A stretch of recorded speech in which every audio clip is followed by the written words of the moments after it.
ឲ្យខ្លាំងទៅអរិយបងអូនអត់មានមេត្តានិង7បណ្ដានអីឥឡូវយើងមកមានតែសោយហើយជួយឲ្យកូនចៅគេរកទីមានបានចាក់តាមជាមួយខ្ញុំសូមបានឲ្យកូនចៅនឹងនៅខែដីហ្នឹងទៅយោនៅគ្រប់ប្រទេសហ្នឹងទៅជួយយោមានបងចាក់ទៅមកកុំឲ្យមានរោគមួយអត់មានតែសូមជាស្លោកទៅហើយបងលុយបងកាក់ដើម្បីយកមកស្វែងអស់ទៅវត្តទូជាកសាងនៅផ្ទះទៅអានស្រីហ្នឹងលេនតាម3 21 58ហ្នឹង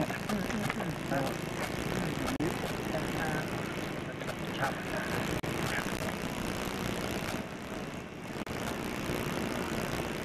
សូមញាតិញោមជាពុទ្ធបរិស័ទមហាបរិស័ទទាំងអស់ដែលលោកតទៅទេពវីដេអូក៏សូមអនុមោទនានៅធម៌ណាលោកណាដែលទូមគុំជាងគណានៅសូមសម្ដែងខនៅក្នុងពុទ្ធអូវាទគឺការរបស់ស្មារតីពុទ្ធវត្តក្នុងទីនេះគឺជាតិក្នុងជាតិទី1001របស់លោកតានៅលោកណា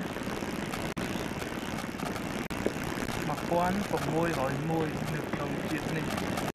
គឺជាតិដែលស្ថិតនៅគង់នៅក្នុងទីនេះគឺជាជាតិ1601ជាតិ1601របស់លោកតានេះគឺនិមន្តមកក្នុងជាតិ1601នេះគឺពពួកនៃទេវតាបអន្ធាទេរាជព្រះព្រំបានមានអាវាតដីកា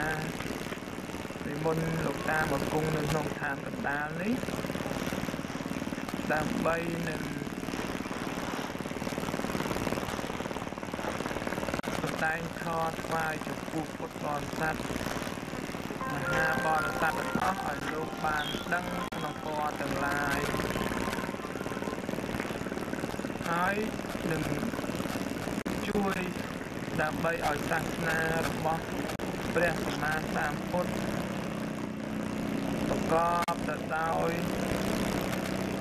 សិរីសួស្តីជោគជ័យមង្គលវវប្រសើរក្នុងឋានៈនៃសាសនារបស់ព្រះសម្មាសម្ពុទ្ធបរមសាស្តាចារ្យនៃយើងនេះ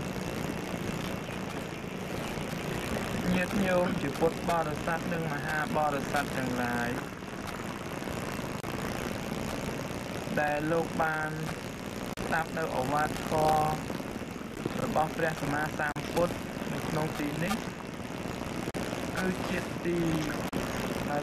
1601នេះគឺជាជាតិមួយពិសេសបំផុតដែលលោកតាបានសម្រេចនៅធម៌ជាន់ខ្ពស់ជាសបញ្ញុទញ្ញាណរបស់ព្រះសម្មាសម្ពុទ្ធនៅក្នុងឱកាស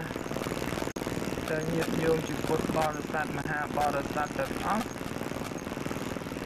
លោកជឿនៅក្នុងធម៌អវសា